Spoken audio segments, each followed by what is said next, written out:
এইমাত্র 2 মেয়ে জানালো রাতের খাবার খাবে না। মামনি রাতে কিছু খাবো না, কারণ এখন তাদের মাছ দিয়ে ভাত খেতে ইচ্ছে করছে না। দুপুরে মাছ রান্না করেছি, রুই মাছ, সেটা তাদের খেতে ইচ্ছে করছে না। আমি থাকতে তোরা রাতের খাবার খাবি না, তা কি হয়? ঠিক আছে, কিছু একটা শয়তানি বুদ্ধি তো বের করতেই হয়।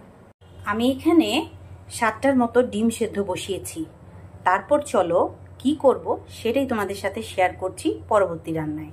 বাই দ্য ওয়ে, আমি মুনমুন ভ্যারাইটি অফ লাইফ থেকে, আর আমার পাশে থেকে অবশ্যই তোমরা আমার পেজটা লাইক কমেন্ট শেয়ার করে ফলো করে আমাকে সাপোর্ট করে যাও, আর আমি কি কি করছি সেটা দেখে যাও। ডিমগুলো সেদ্ধ হয়ে গেছে, এখন কড়াইয়ে একটু হলুদ দিয়েছি, ডিমগুলো ভেজে নেব।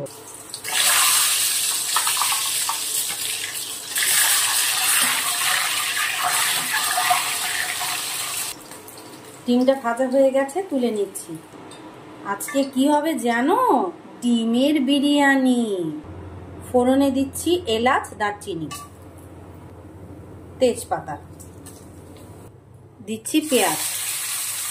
পেঁয়াজটা লাল লাল করে ভাজা হয়ে গেছে, দিয়ে দিচ্ছি সামান্য একটু রসুন, আর দিচ্ছি পোস্ত, কাজু বাদাম বাটা।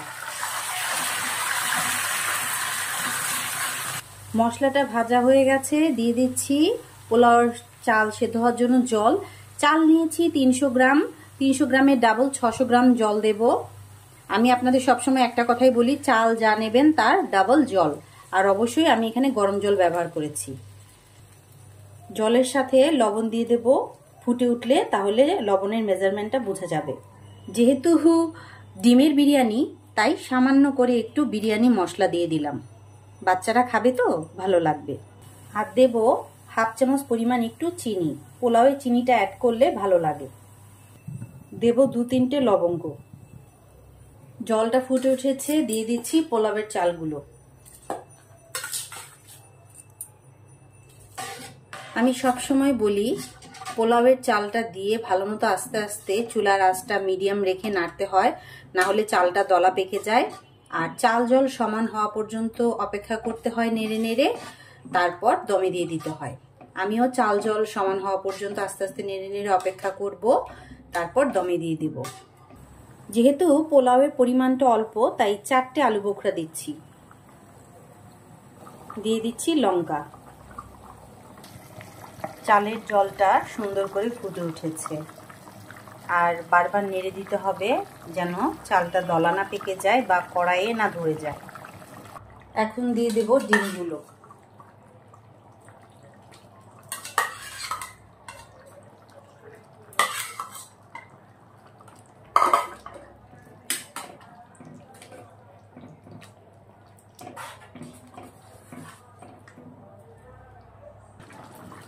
চাল আর জলটা প্রায় সমান হয়ে গেছে, একদম সমান সমান লেভেল হয়ে গেছে।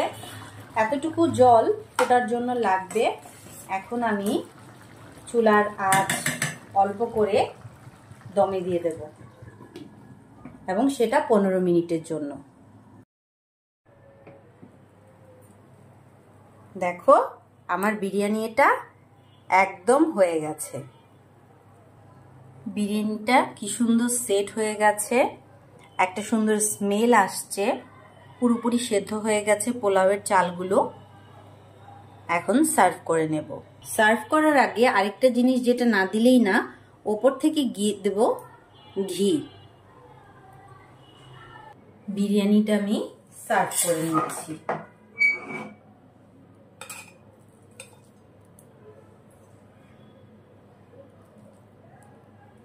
এত সুন্দর একটা স্মেল, রাইসটাও একদম ঝরঝরা হয়েছে।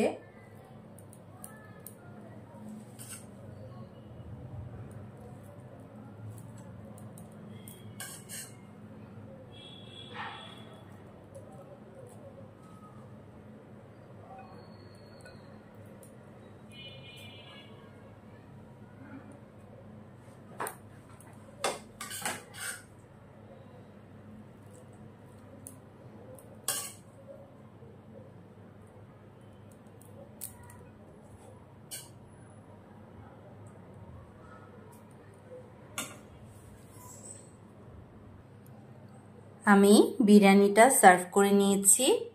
ডিমের ঝটপট একটা বিরিয়ানি। বাচ্চারা যখনই কিছু খেতে চাইবে না তখনই পোলাওয়ের চাল আর ডিম দিয়ে, ঘরে থাকা সামান্য কিছু উপকরণ দিয়ে এইরকমভাবে বানিয়ে মুখের সামনে দিন, খাবেন না, চেটে পুটে বাটি খালি করে আপনার হাতে ধরিয়ে দেবে। ধন্যবাদ সবাই।